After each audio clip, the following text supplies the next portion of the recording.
Coming up next, we have our first panel discussion. We're going to focus on the next frontier in digitization. Pretty much everything these days is digital. I'm not even using a paper script. And I'm really excited to introduce our panel. Please welcome to the stage the Vice President of Engineering at Unity Technologies, Bibby. We also have the Vice President and partner of the Americas Organization for Cisco, Snyder, followed by a friend and fellow ecosystem builder in Miami, Dr. Susan Amat, who is the founder and CEO of Venture Hive, and moderated by Dr. John Wensveen, who is the Vice Provost of Academic Schools at Miami-Dade College. Once again, let's give a warm round of applause for this next panel that's really going to dig into the next frontier of digitization. I figured he can be there. Okay. Thank you. All right. Well, good morning, everybody.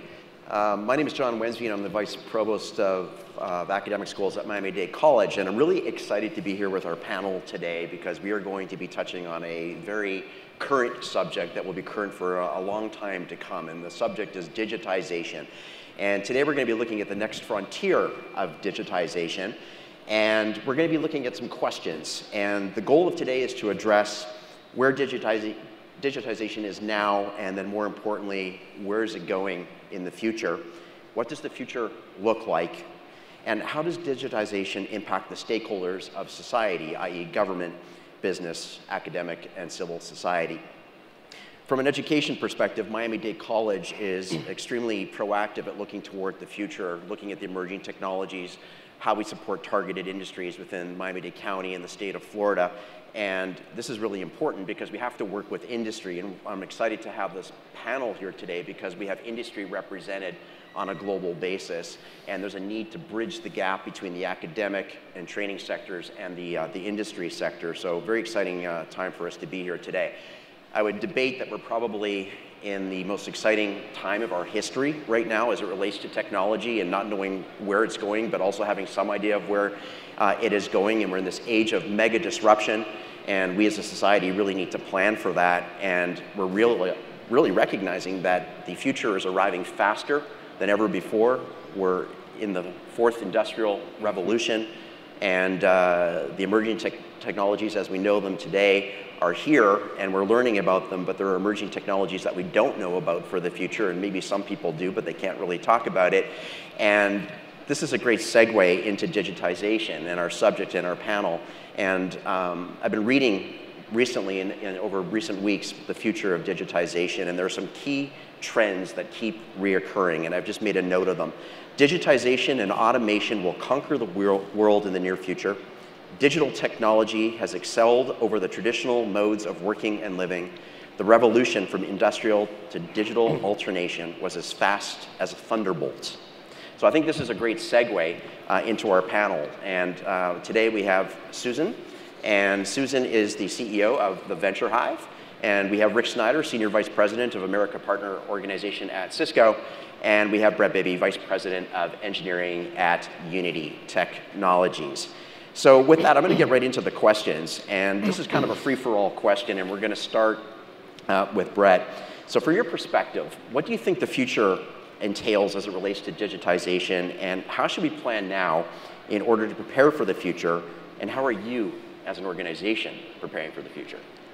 That is a very large question. I think I'll just try to quickly set up some background, and let's see if we can get to the next part. Unity is the world's leading video game engine, and why that matters is that 2/3 to 3/4 of all apps or experiences are actually video games. And our technology allows you to publish out on over 30 platforms.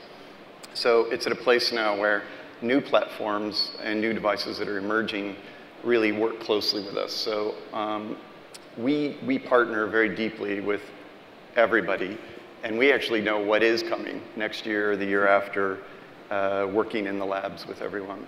And why this matters is that real-time technologies, right, bringing data is just data, but to make it useful, it needs to become content, and it needs to be smart, and it needs to be enabled. And so we're seeing industry, enterprise, from automotive makers using software to teach cars how to drive, to film, architectural visualization, collaborative engineering. I mean, the list is just endless. And we're exploding on technology. The number of devices, just on our platform alone, there's over 50,000 different devices that are running software today, many of them touch-enabled.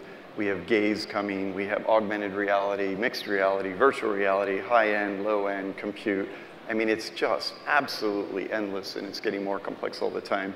The web isn't really up to the task, notwithstanding the slow standards and how they evolve. So I think as the backdrop to this whole thing is that the world is getting to be very, very complex, and we tend to kind of look at it from bottom up as opposed to maybe outcome-based and coming from the top down. So I think my key message would be, if you want to think about where you want to get to in 5 years, 10 years, you need to realize that you need to design for this incredible diversity and these experiences. And I'm not sure that we're exactly equipped for that today.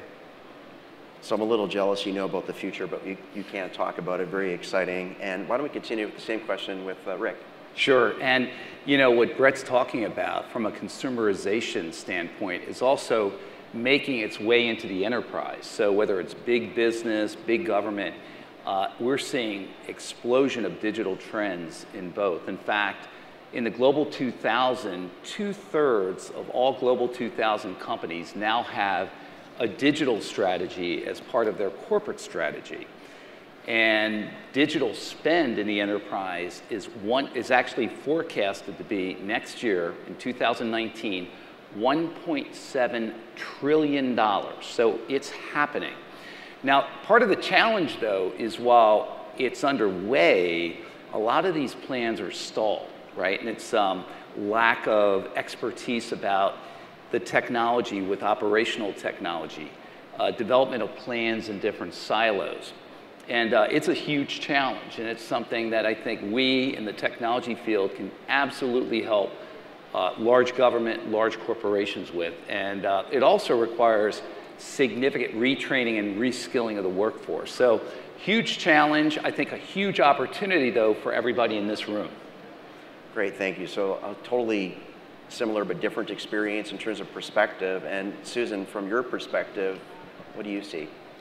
Well, it's exciting to be on a panel with such a wide variety of perspectives. We started out building startups that were doing amazing things. Our current startups include people doing AI, VR, et cetera, education space.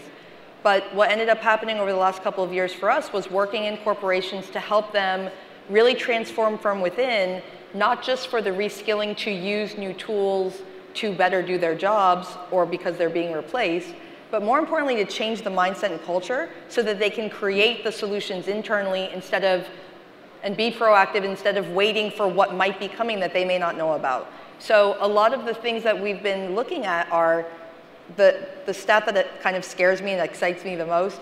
When you look at the current kindergarten class, 80% of the current kindergarten class is going to have jobs that have not yet been created.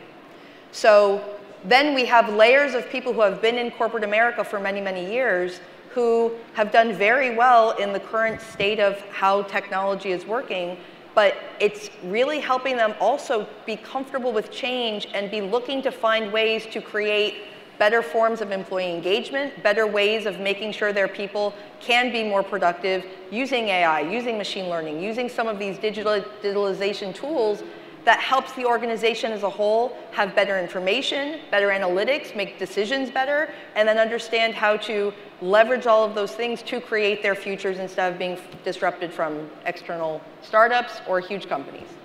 So I want to take that to a slightly different level with my next question. And perhaps we'll start with Rick, and then we'll go to Brett and back to Susan. Sure. But how does digitization impact your corporate structure, employee skills, hiring practices, and how you collect and analyze data-centric business models? Is that for me? Yeah, we'll start with you. I'll start. So Cisco's all about providing a secure, intelligent digital platform for businesses, governments, organizations around the globe.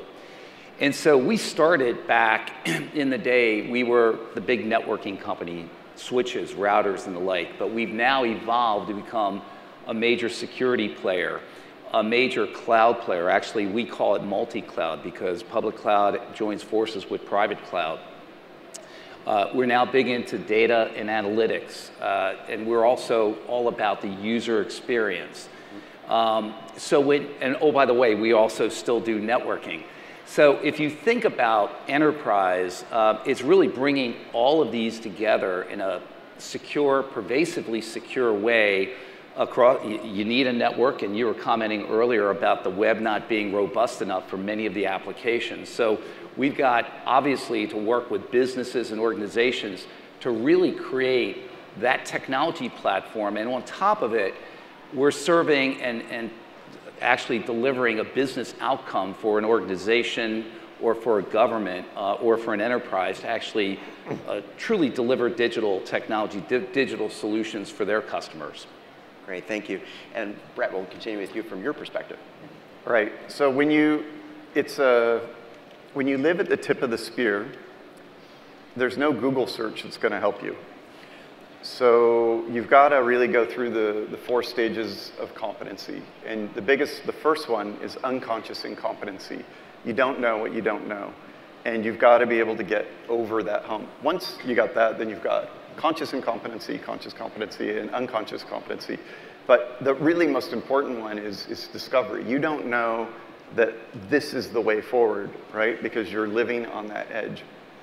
And so to get back to, I think, what you're trying to tease out is that as an organization, and what we've built, at least in our company, is you've got to believe that the person closest to the problem is most likely to be able to solve it.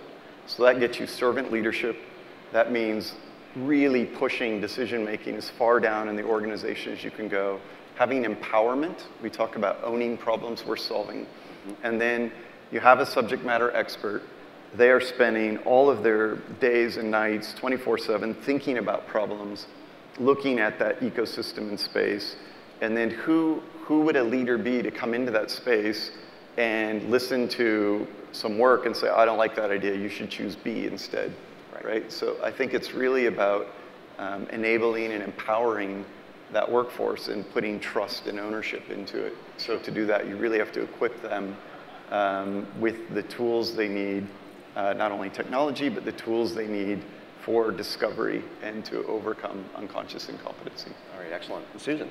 I could not agree more. It's been really scary sometimes working in corporations, helping them, and we've now done internal accelerators with 3 Fortune 20 companies. And they all start out top down, really excited about new technology, and our story is always the same. You have to build your people and your culture to have the trust where people can try things and understand and talk through why things failed, why things didn't work, but not just as teams or around technologies, but as individuals on a journey to see who they are and be honest with, you know what, I'm not comfortable with that level of change, somebody else should oversee that project. Or I'm worried about this specific person who's high up who often says no because they're worried about finishing out and getting to their retirement, whatever it may be. But this comes back to building individuals to be able to try new things, communicate really well, break down the silos of the organization so that all this data that they're collecting, whether it's because they've already moved and they have all kinds of really smart IoT pieces in place, but sometimes it's the people who have the most information that are the most scared of how to then implement and apply it and use it to try things that might be first to industry. So it all comes back to building people and the culture where there's trust, where there's empowerment, and accountability and transparency. When things are chosen not to go forward, you have to be able to say why and have metrics and evaluation tools in place to not just have it be political or whatever else happens. Hierarchical, right? In fact, you think about Cisco, we're 75,000 people, Yet what we've done in the last couple of years is change the way we think about innovation. And we encourage small teams who are completely empowered to really innovate. We give them that time back so that they can. Each year, we hold innovation challenges. We feature innovation. We talk it up all the time. And as a result, some of our best ideas have come from teams of 3 or 4 people. And by the way, over time, they become monetized and part of mainstream, but it happens with that small core of innovation, highly empowered, small, agile teams. So fuel innovation is really the key there. So let's get fun for a second. Let's teleport ourselves ahead to the year 2030. And what does it look like as it relates to digitization? Will it look like we predicted? Will any form of yet to be invented technology impact then what we forecast now? And maybe we can start with Brett. He knows. He can't tell us though. I'm trying to squeeze him right now. Whatever you're comfortable and allowed to talk about. Well, I mean, if you look at who's going to be driving that generation, it's going to be the kids of today. And how many times do we watch a child go up to any computer or TV and try to touch it and move it? And, you know, like their way of thinking is very different. So to me, it's not about data, it's about content, smart assets, building blocks, the ability to assemble these together into rich experiences to allow other people to build on those ideas and evolve. Nothing stays stagnant. Everything changes, and the pace of change, just even in what's actionable, is just going to accelerate as well. So for me, it's starting with outcomes, user experience design, interaction design, and really fostering discovery. It's going to be about using your network of colleagues and friends and other networks to discover and to innovate and drive forward and be additive. Okay. So I'm going to add on to it with super high hyper curation, because your environment will know you and the way that you interact with everything. I mean, we're already seeing with Alexa and many of those kids planning out everything and never needing to type anymore. So the next phases of that are your environment predicting everything of what you need, which then creates some dependencies that are a little scary for us at this point. But later on, as privacy becomes a little bit more defined for some people, I think that that's going to be really in lockstep with having the next 20, 30 years be around how do we make the best possible living environment, especially as we're getting older. How do we help people stay as independent for as long as possible, using a lot of external data and having that feed into how we live. Right, great. And Rick, what does 2030 look like? From a business standpoint, I believe that companies that don't truly digitize are going to be disrupted. I wouldn't be surprised if over half the Fortune 500, those names no longer exist. And the transformation, the disruptions happening with the smaller companies that are coming out of nowhere, companies we don't know yet, three coders and a dog in a garage creating the next great idea. And it's going to be around artificial intelligence, machine learning, all key elements to digitization. So that's what I see. I see a tremendous amount of disruption continuing in the industry, and names we know today will be gone. On the other side of that, though, you know, everybody is really excited right now about blockchain. And obviously, there's a lot of opportunity there. But they're trying to use it in places where it just also doesn't make sense sometimes to be able to use the buzzwords of the day. Yeah, right. So when you look at news and places where there may be needs for privacy later, I hope that there's a lot more education where people start understanding the appropriate uses for certain technologies instead of just trying to kind of like keep as many cool facets in as they prepare for their ICO or whatever. So that's terrific. So I want to open this to the panel, and feel free to jump in. If you look towards the future, what do you think the biggest risks or threats are as it impacts digitization? I think one of the biggest threats I see is security. The more you add to the web, the more bad guys can get in and hack. And if we're not careful, all of the devices that now become part of a digital community are open, open and accessible to the hackers and the bad guys. That's a big, big risk. Susan or Brett, do you have any comments on that? Security, and then on the other side of it, real privacy. We're now putting everything of our lives in not just social media, but in different places, and it's very scary that sometimes that cool 3 guys with a dog doesn't understand the level of enterprise security that may be needed, and there are oftentimes really serious challenges out there that we're not going to realize the kinds of amazing things that the 3 guys might be building to hurt us rather than help us. Right, great. I'll add just one word, ignorance. That's what we're talking about. think so, Actually, definitely. you're ignorant of security, you're ignorant of privacy, you're ignorant of the impact of these things. Terrific, so I appreciate that. So I know we're getting towards the end of our time, and what I'd like to be able to do is to have each one of you send a message to our audience. If there's one thing or a set of things in 60 seconds or less, what do you want our audience to know? What's the big takeaway as it pertains to the next frontier of digitization? I'm happy to go first. You have to remember all of this is actually for people. So whether you run an enterprise company and you are looking to find ways for efficiency, you still have to keep your people happy and engage them and make sure that they feel appreciated and learn from them. Because all of these tools at the end of the day are either to keep a human happy on the customer side or to make sure that your company will survive because you have loyal employees who really want to be able to build and be challenged and be creative and find value every day in their involvement in your business. So this is really about building great people and great solutions for people.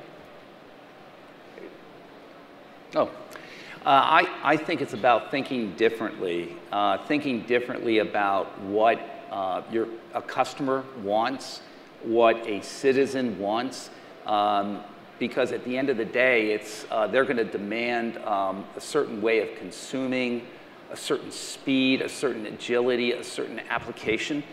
And if we think about that in linear or conventional terms, we're going to miss. You're going to fall behind because it's going to be disrupted by the 3 guys with a dog in a garage somewhere. Great. Brett? Mine is get conviction that diversity will save you. Geodiversity, cultural diversity, role diversity, gender diversity. This is what's actually going to get you to the best ideas. Okay, so as we wrap up, what I'm hearing is fueling innovation. It's about culture, it's about climate, also recognizing that the pace at which digitization is evolving is rapid, and we don't know what the future entails, and it's very hard to predict, obviously. Brett knows. He does know. Yeah. We'll talk backstage. And we have to be very concerned that the future is arriving faster than before, and this discussion is a great example where we don't have enough time to address what's going on, and we're accelerating our discussion here to look towards the future, and we are debating. Some will debate that this is the 4th industrial revolution, and what does that mean? And we really have an opportunity to clearly define what that is. But I think one of the key messages also is to think big, think bigger than ever before, but to do so very quickly.